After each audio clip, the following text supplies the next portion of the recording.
ओंकारबिंदुसंयुक्तं नित्यं ध्यायन्ति योगिनः कामदं मोक्षदं चैव ओंकाराय नमो नमः। भूत भवन भोलेनाथ के श्री चरणों में हम सभी दंडवत प्रणाम करते हैं।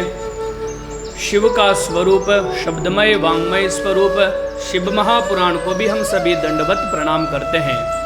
तत्पश्चात जगत जननी जगदम्बा अन्नपूर्णा माँ श्री पार्वती जी के चरणों में प्रणाम करते हुए भगवान श्री वेदव्यास जी को, भगवान श्री सीताराम जी को हम सभी प्रणाम करते हैं।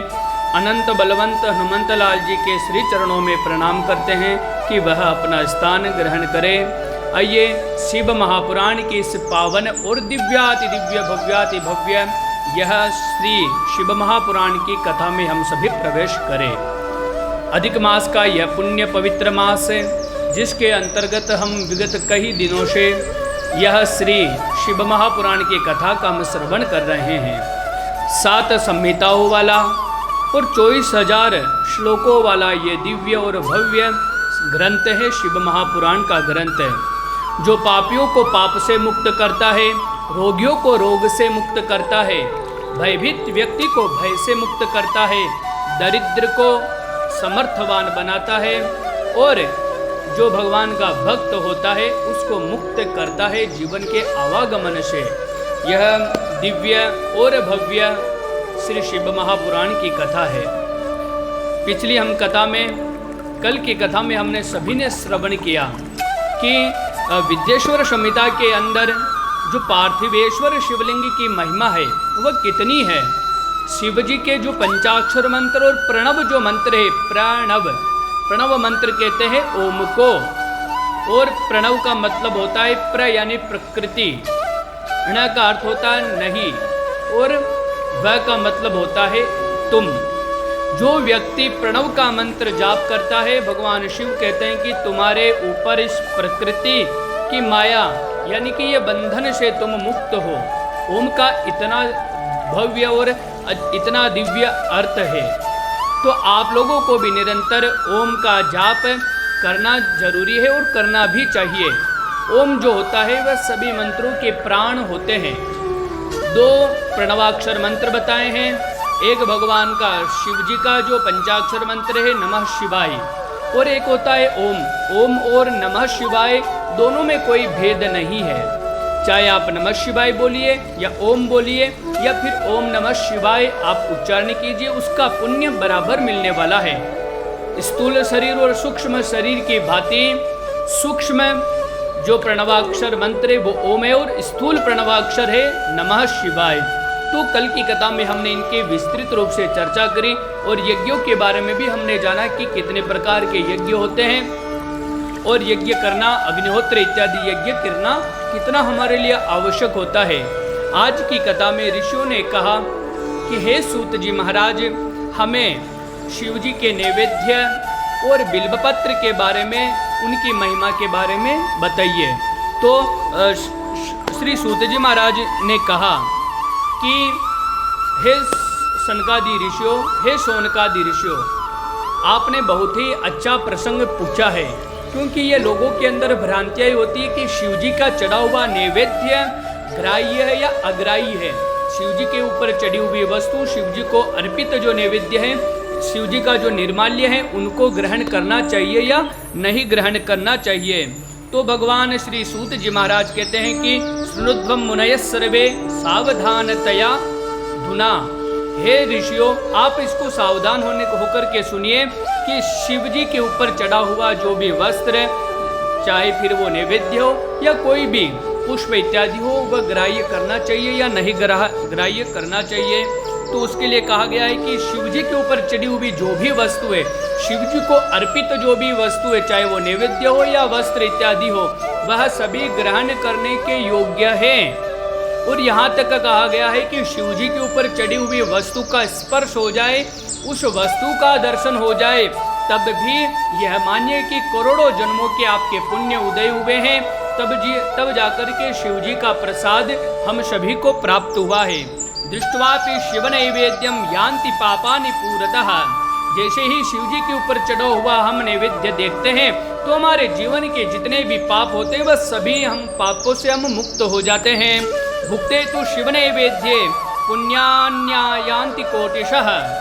और शिव जी को अर्पित नैवेद्य को जब हम ग्रहण करते हैं तो ये मानिए कि हमारे करोड़ों जन्मों के पुण्य उदय हो जाते हैं। जो शिव जी के नैवेद्य को सिर झुका करके प्रणाम करता है और फिर बाद में ये कहता है कि मैं इसको बाद में खा लूँगा, तो ये बात आप मानिए कि वह काफ़ी जन्मों के पाप को मोल ले लेता है। इसलिए शिव जी के नैवेद्य से कभी भी घृणा ना करें। शिव जी का नैवेद्य बिना विलंब किए हुए हमको ग्रहण करना चाहिए।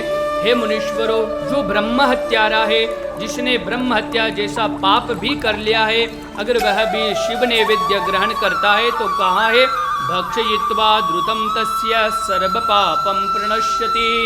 वह व्यक्ति जब शिव का नैवेद्य ग्रहण करता है तो तत्काल ब्रह्म हत्या जैसे पाप से भी वह मुक्त हो जाता है। ये दिव्य शिव नैवेद्य की महिमा है। लेकिन आगे एक बात बहुत सावधानी से सुनने योग्य है। सूत जी महाराज कहते हैं कि शिव जी के सामने चढ़ी हुई वे जो वस्तु है वह ग्रहण करने योग्य है, लेकिन जो वस्तु शिवलिंग को स्पर्श हो गई है वह वस्तु अग्राह्य हो जाती है। उस वस्तु को ग्रहण नहीं करना चाहिए। जिस वस्तु का शिव जी के मूर्ति का या शिवलिंग का स्पर्श नहीं है, सिर्फ सामने पधरा करके अगर आप ग्रहण करते हैं तो वह ग्राह्य है।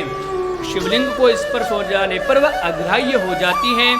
तो उसके बारे में भी कहा गया है कि अगर फिर भी वह वस्तु आपको चाहिए तो शालिग्राम भगवान को स्पर्श करवा करके फिर आप वह नैवेद्य ग्रहण कर सकते हैं। अग्राह्यम शिव नैवेद्यम पत्रम पुष्पम फलम जलम। शिव जी के ऊपर चढ़ा हुआ पत्र पुष्प जल अगर शिवलिंग को स्पर्श हो गया तो अग्राह्य हो जाता है। लेकिन वही पत्र पुष्प जल नैवेद्य शालग्राम शिला संगात सर्वम याति पवित्रताम। अगर वही जल इत्यादि शालिग्राम भगवान को स्पर्श हो गया तो वो सभी ग्रहण करने के योग्य बन जाते हैं। बोले शिव महापुराण की जय। उसके बाद में श्री सूत जी महाराज कहते हैं कि ये तो आपका जो भ्रम रहा वह हमने दूर किया है। जो वस्तु शिव जी के सामने रहती है तो वह सब ग्रहण करने योग्य है। शिव जी के ऊपर चढ़ जाने पर शालिग्राम भगवान शिला का स्पर्श होने पर ही वह ग्राह्य होती है, वरना उसको ग्रहण नहीं करना चाहिए। हम काफ़ी जनों को देखते हैं शिवलिंग के ऊपर जल चढ़ाते हैं और जल चढ़ाने के बाद में लेकर के पी लेते हैं। और काफ़ी ऐसे भी भगवान के अभक्त हैं, उनको यह भी भान नहीं होता है कि आचमन कैसा करना चाहिए। आचमन करने के भी विधान है और कुछ नियम होते हैं। जाते हैं शिव जी पर जल चढ़ाया और जैसे हाथ लगाया, हाथ में पानी लिया और थोड़ा जल अपने मुंह में डालते हैं, थोड़ा अपना पूरे सिर के ऊपर डालते हैं, वापस हाथों को ऐसे करके शिव जी, गणेश जी, कार्तिकेय सभी को अपवित्र कर देते हैं। तो मैं सावधान करना चाहता हूँ, जो भी शिव जी के ऊपर जल चढ़ाता है, जल चढ़ाने का चारों वर्णों को अधिकार है, लेकिन शिव जी के ऊपर स्पर्श वस्तु का अधिकार उसी को है जो वस्तु शालिग्राम भगवान को स्पर्श हो जाए। और यह बात आप सावधानी से नियम से ध्यान रखिएगा। अगर हम कभी भी कोई भी मंदिर में जाते हैं, जैसे कि हम ठाकुर जी के मंदिर में जाते हैं, तो वहाँ पर पुजारी जी जो होते हैं वह हमें चरणामृत देते हैं, फिर हम उसको ग्रहण करते हैं। लेकिन शिव जी के मंदिर की बड़ी विडंबना है।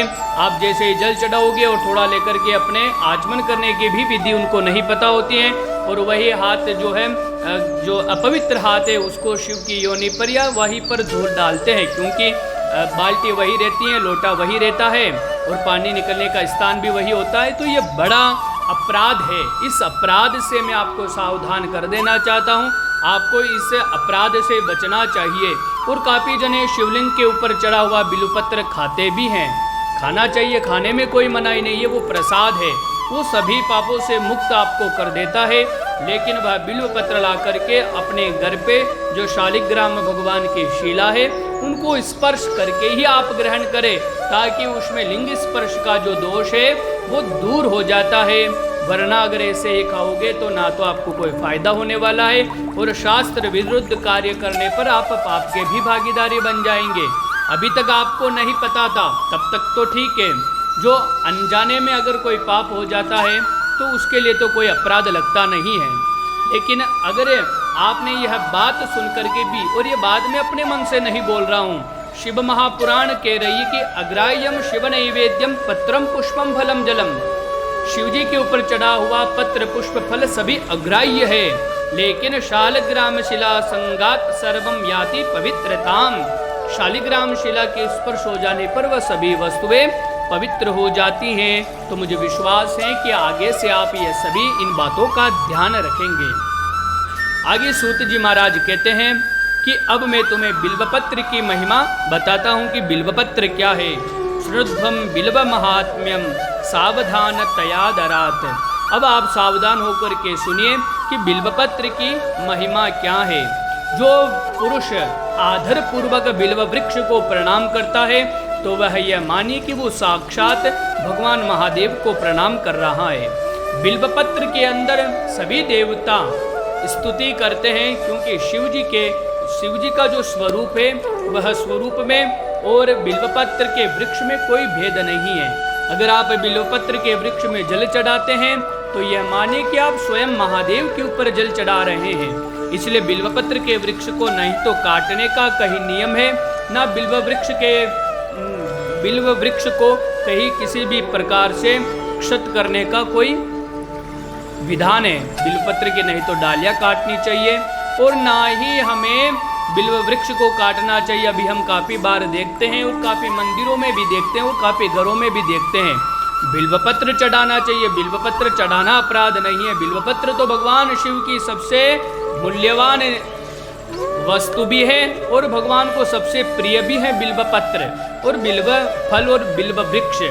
लेकिन अब काफ़ी जने क्या करते हैं, किसी ने नियम बना लिया कि भाई मैं तो 1000 बिल्वपत्र चढ़ाऊँगा, तो अब वो जाता है और 2-3 डाली काट कर घर पे ले आता है। तो ये कितना बड़ा अपराध है। अरे आप 1000 बिल्वपत्र नहीं चढ़ाओगे, अगर आपके पास व्यवस्थाएं नहीं है, एक ही बिल्व वृक्ष है तो जरूरी नहीं कि 1000 वृक्ष चढ़ाओगे तभी आपकी कामना पूरी होगी। अगर तुमने 10,000 बिल्वपत्र भी चढ़ा दिए और वृक्ष को काट करके ले आए घर पर, तो वो 10,000 बिल्वपत्र चढ़ाए हुए तो कहाँ गए, लेकिन आप ये माने कि आपने शिव की भुजाओं को काट दिया। तो इस अपराध से भी आपको हम सावधान करते हैं कि इस अपराध से भी आप बचें। किसी भी प्रकार से बिल्वपत्र के वृक्ष को ना काटे। सिर्फ पांव में चप्पल उतार करके बिल्वपत्र के वृक्ष को प्रणाम करके फिर ओम नमः शिवाय का जाप करते हुए बिल्वपत्र के एक एक पत्र को तोड़ना चाहिए। ये भी अद्भुत बिल्वपत्र की महिमा है और मुझे विश्वास है कि आप लोग आगे से ऐसी कोई गलती नहीं करेंगे जिससे हमारे आराध्य महादेव हमसे नाराज हो। ऐसी दिव्य बिल्ववृक्ष की और बिल्वपत्र की महिमा है। जो व्यक्ति बिल्वपत्र के नीचे बैठकर के शिव जी की आराधना करता है या बिल्ववृक्ष के नीचे बैठकर के शिवलिंग की स्थापना करके शिव जी का पूजन करता है, वह निश्चित रूप से इस संसार के अंदर सभी पापों से मुक्त होकर के एक सुखी जीवन जीता हुआ अंत में भगवान शिव के लोक को प्राप्त करता है। शिव महापुराण कहती है कि पूजये द्विल्व मूलम यो गंध पुष्पादिभिर्नरः शिवलोकमवाप्नोते संततिर वर्धते सुखम। जो व्यक्ति बिल्वपत्र की नित्य पूजा करता है और बिल्वपत्र के मूल में महादेव की पूजा करता है, अगर उसके घर में किसी भी प्रकार की कोई संतान ना हो तो उसे उत्तम संतति प्राप्त होती है। एवं जिसके घर में दरिद्रता हो उससे के घर से दरिद्रता चली जाती है। ऐसी बिल्ववृक्ष की बड़ी पावन महिमा है। आगे बिल्ववृक्ष के बारे में बताया गया है कि बिल्ववृक्ष क्या बिल्वपत्र शिव जी पर चढ़ाने पर क्या क्या पुण्य फल प्राप्त होता है। त्रिदलम त्रिगुणाकारम त्रिनेत्रम चत्रयायुधम त्रिजन्म पाप संहारम बिल्वपत्रम शिवार्पणम। त्रिदलम त्रिगुणाकारम, भगवान महादेव भी जो त्रिगुणातीत है और भगवान शिव के भी त्रिनेत्र है, और ऐसे त्रिनेत्रधारी महादेव को 3 पत्ते वाला कोई बिल्वपत्र चढ़ाता है तो त्रिजन्म संहारम, उसके 3 जन्मों के पापों का भगवान महादेव संहार कर लेते हैं। तो यह मंत्र बोल करके भी आप बिल्ववृक्ष जो बिल्वपत्र है महादेव जी के ऊपर चढ़ा सकते हैं। आगे शिव पूजा में बिल्व वृक्ष की महिमा बताई गई है, बिल्वपत्र की महिमा बताई गई है। बिना बिल्वपत्र के पूजा किए हुए, बिना बिल्वपत्र चढ़ाए हुए शिव जी की पूजा पूर्ण नहीं होती, ऐसा विधान माना गया है। और शिवलिंग की पूजा का सभी को अधिकार है, ब्राह्मण क्षत्रिय वैश्य शूद्र इन सभी को भगवान शिव की पूजा करनी चाहिए, ऐसा विधान है। बिल्वपत्र भी चढ़ाना चाहिए। बिल्वपत्र के बारे में बताया गया है, बिल्व वृक्ष के बारे में कि मूल तो ब्रह्म रूपाय मध्य तो विष्णु रूपिणे अग्रतः शिव रूपाय बिल्वपत्रम शिवार्पणम। बिल्व वृक्ष के मूल में ब्रह्मा जी का स्थान है, मध्यम में भगवान विष्णु निवास करते हैं और मूल में ऊपर ही ऊपर भगवान देवादिदेव महादेव उपस्थित रहते हैं। ऐसे बिल्वपत्र को चढ़ाने पर भगवान शिव अत्यधिक प्रसन्न होते हैं। शालग्राम शिलामेकां विप्राणां जातो अर्पयेत सोमयज्ञं महापुण्यं बिल्वपत्रं शिवार्पणम। जो बिल्वपत्र चढ़ाता है उसे सोम यज्ञ के बराबर का पुण्य फल प्राप्त हो जाता है। जो शालिग्राम पूजा करने का जो विधान है, विष्णु सहस्त्र नाम बोल करके 1000 तुलसी पत्र शालिग्राम भगवान पर चढ़ाने का जो पुण्य फल प्राप्त होता है, वह पुण्य मात्र एक बिल्वपत्र भगवान शिव को अर्पण करने पर प्राप्त हो जाता है। ऐसा कथन बिल्वाष्टक में भगवान आद्य गुरु शंकराचार्य कह रहे हैं। शंकराचार्य शंकरो साक्षात, जो भगवान शंकराचार्य साक्षात शंकर का ही स्वरूप है। मानो यह बात भगवान स्वयं भूत भावन भोलेनाथ कह रहे हैं कि मुझे इस संसार के अंदर पार्वती से भी बढ़कर के कोई प्रिय वस्तु है तो वो बिल्वपत्र है, बिल्व वृक्ष है।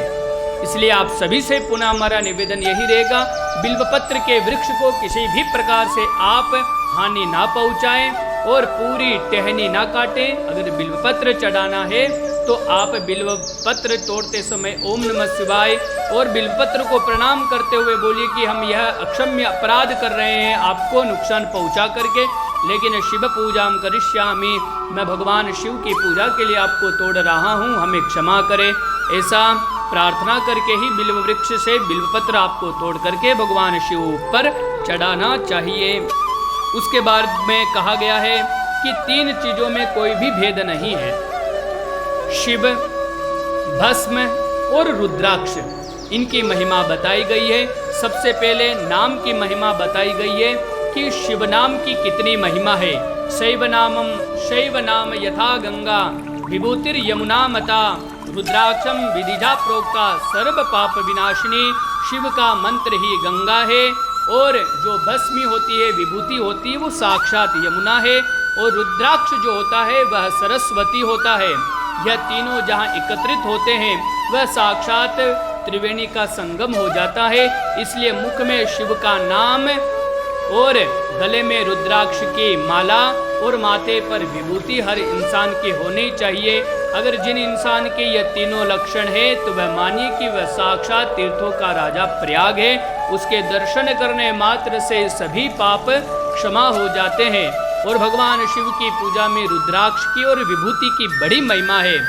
बिना रुद्राक्ष पहने और बिना भस्म लगाए हुए शिव की पूजा अगर कोई नर करता है तो वह पूजा निष्फल हो जाती है। इसलिए सूत जी महाराज नाम की, रुद्राक्ष की और भस्मी की महिमा बता रहे हैं। और सबसे पहले नाम की महिमा बताते हुए कहते हैं, इस कलिकाल के अंदर अगर इस संसार से हमको पार उतरना है तो भगवान का नाम रूपी जहाज में बैठ करके ही इस भवसागर से हम पार हो सकते हैं। दूसरा कोई साधन नहीं है। भगवान का नाम ही सभी पापों से मुक्त करने वाला है। हरेर नाम हरेर नामैव केवलम कलौ नास्तेव न संशयः। इस कलिकाल के अंदर भगवान के नाम से बढ़कर के और कोई वस्तु नहीं है। कलयुग केवल नाम आधारा सुमिर सुमिर नर उतर ही पारा।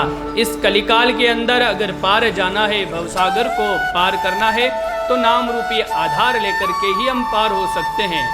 और इतना कहाँ है तुलसीदास जी ने, कहाँ कहूँ लगी नाम बढ़ाई राम न सकही राम गुण गाई।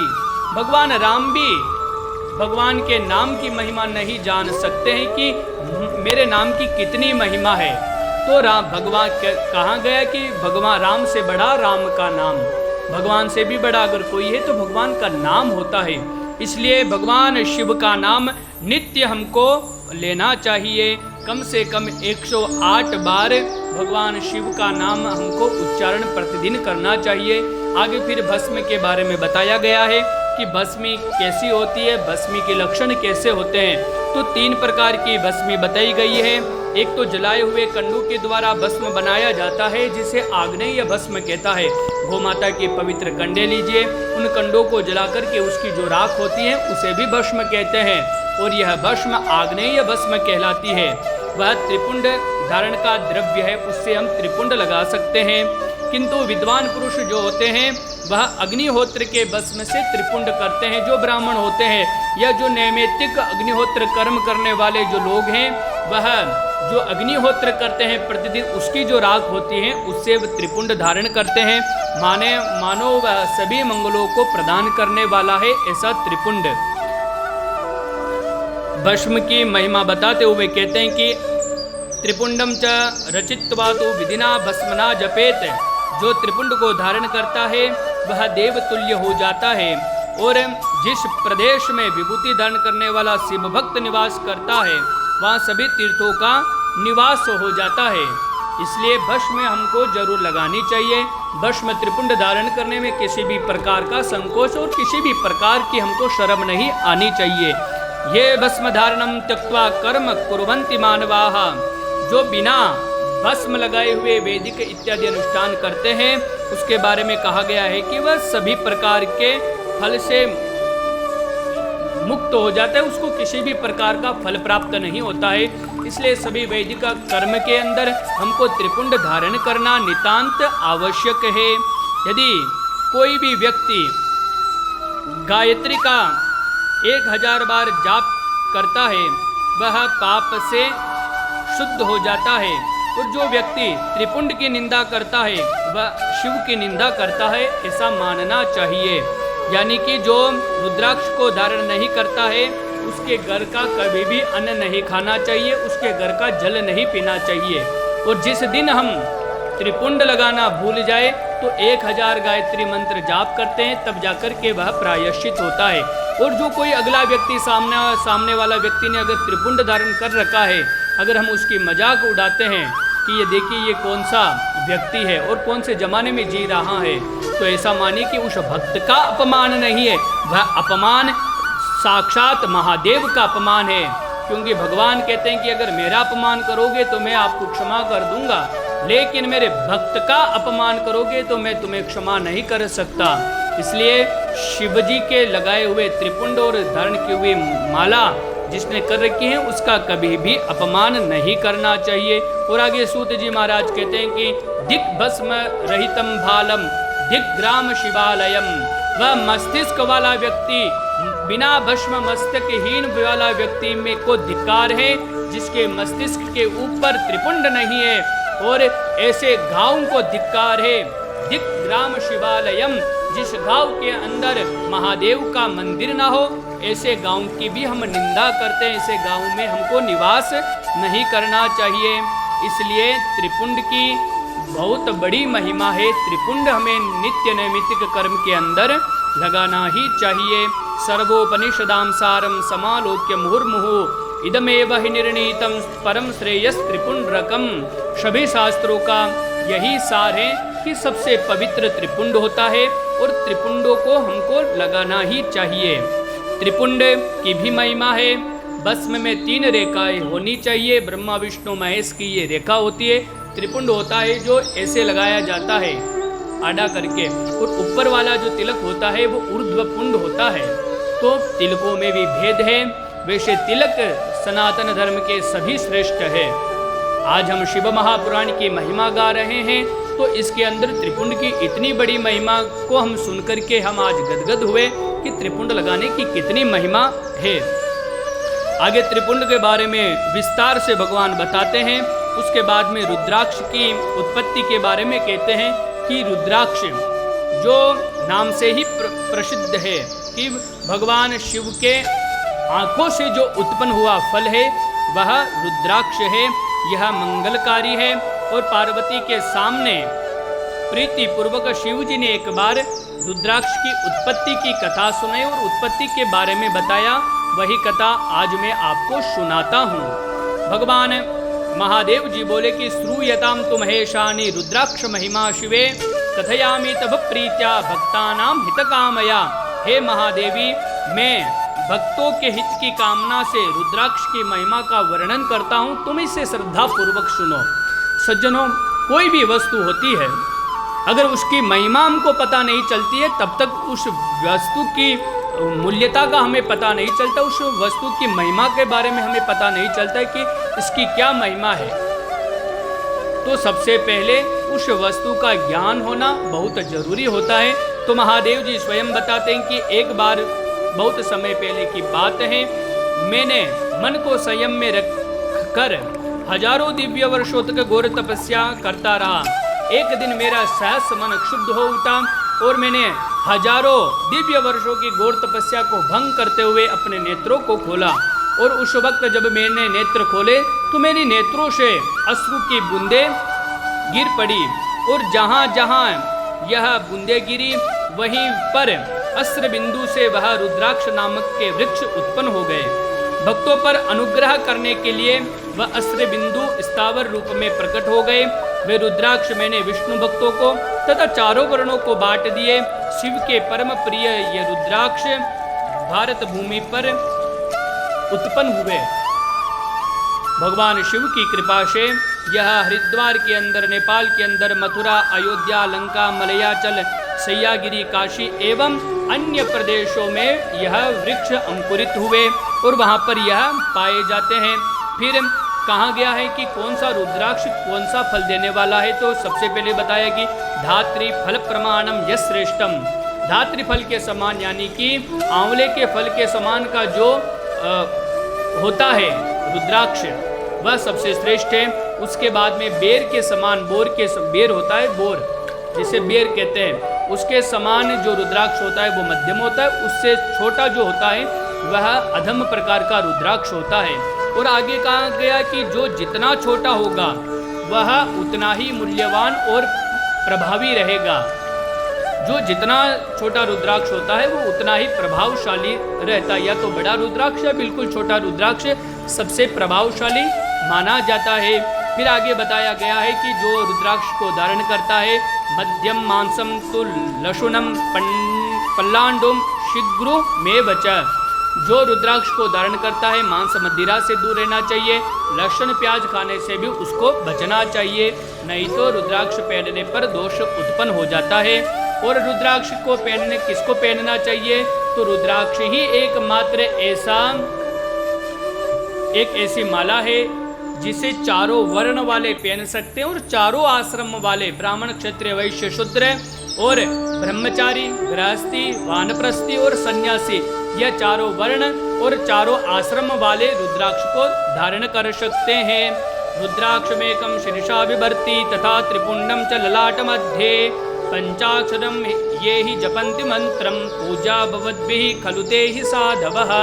जिसके मुख में शिव का नाम हो, मस्तिष्क के ऊपर ललाट पर भस्म हो और गले में जिसने रुद्राक्ष को धारण कर रखा है, सूत जी महाराज कहते हैं ऐसे व्यक्ति चलते फिरते तीर्थों के समान होते हैं। इनके दर्शन करने मात्र से मनुष्य के सभी पाप मुक्त हो जाते हैं। ऐसे मनुष्य प्रणाम के योग्य है, ये सदैव मंगलकारी माने जाते हैं। आगे फिर बताया गया है रुद्राक्ष अगर जल में डूब जाए तो वह असली है और लकड़ी का होगा तो तैर जाएगा तो वह नकली माना जाता है। अन्य प्रकार से रुद्राक्ष की परख के बारे में बताया है। उसके बाद में रुद्राक्ष पहनने का क्या क्या लाभ प्राप्त